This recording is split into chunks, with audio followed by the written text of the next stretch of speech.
Nakabita na ilagyan na ng gasket maker. Ayan o. Kaya iti-testing natin panda rin kung may tumatagas pa na langis dito sa 175 RFI.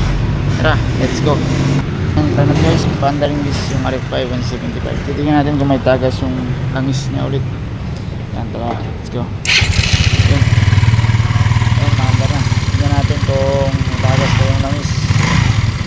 Palitan natin siya ng gasket maker. Ayan, ilagay natin. Mighty gasket. Yan yung nilagay natin. Tingnan natin kung tatagas pa ba siya yung langis niya. Panda na. Kanina ang lakas ng tagas niya yung ilalim na.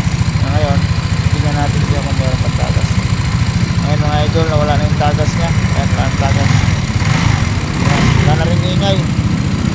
Wala na rin ingay yan. Pati sa blackhead ginabitan na natin ng gasket yan. Mighty gasket. Yan yung mga idol, wala na mga idol. Ngayon, ikakabitan naman natin yung mga bearings. Tara. Ito na sa mga idol. Ayan, ang customer mga idol. Tara mga idol. Ito na. Sa gilid niya.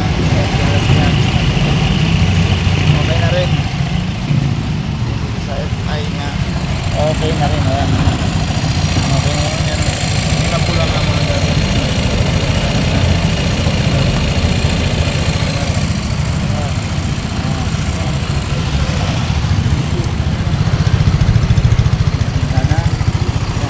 Nausok sa mga idol, natural talaga nausok.